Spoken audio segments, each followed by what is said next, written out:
우리에게 닥치는 모든 어려운 일들이 왜 왔는지를 어떻게 다 이해할 수 있겠냐 말입니다. 하나님께서 그것을 우리에게 어떻게 일일이 다 설명하고 우리가 깨달게 할 수 있겠어요? 그러니까 우리가 살아가는 동안에 어떤 일이 좋다 나쁘다고 판단하기가 우리 생각으로는 사실 다 미흡한 거예요. 우린 진짜를 알 수가 없어요. 단 하나 길이 있다면 믿음으로 아는 것뿐이에요. 하나님은 정말 살아계시고 그리고 나를 아시고 나를 구원하셨다면 하나님께서 나에게 허락하신 거예요. 내가 생각할 때는 왜 그렇게 하셨나요? 하나님 앞에 원망하고 싶은 마음이 가득할지 몰라도 하나님이 허락지 않은 일은 우리에게 이루어지지 않아요. 그럼 하나님이 허락하셨다면 거기에는 반드시 하나님의 어떤 계획이 있는 거예요. 그래서 하나님이 계획이 있다면 그러면 그게 믿어지면 감사한 거죠. 이것이 진짜 믿음이에요.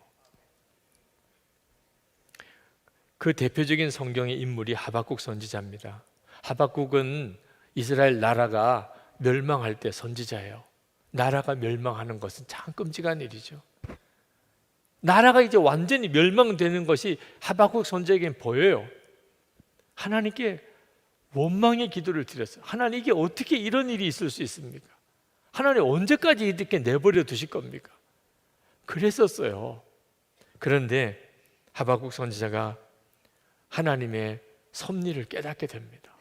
이스라엘 백성을 이 일로 인하여 깨우치고 그리고 회개하게 하고 정결하게 만들어서 다시 하나님이 이스라엘 백성을 돌아오게 하실 거예요. 그래서 지금 이스라엘 나라는 멸망할 겁니다. 그렇지만 하박국 선지자의 마음속에는 감사가 일어나기 시작했어요. 하나님, 하나님의 일을 속히 이루소서. 하나님이 하시려는 일을 하나님이 속히 이루소서. 그렇게 기도를 하게 됩니다. 도무지 감사할 게 없을 것 같은 상황인데도 감사가 나오는 거예요.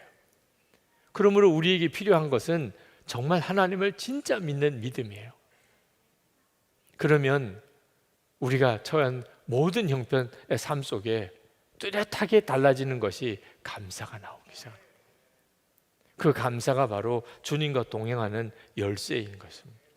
감사는 우리가 살아가는데 우리의 삶에 어떤 어려움과 처지에서도 우리를 건져낼 힘이에요.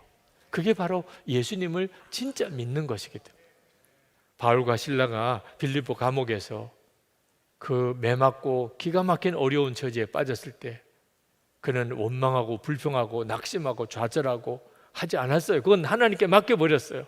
그리고 평안, 기쁨, 감사로 가기로 결단했어요. 그러니까 그 한밤중에 하나님께 기도하고 찬송한 거예요. 감사만 하며 살 겁니다. 평안과 기쁨으로 그렇게 살아가겠습니다. 그렇게 해보자는 거예요.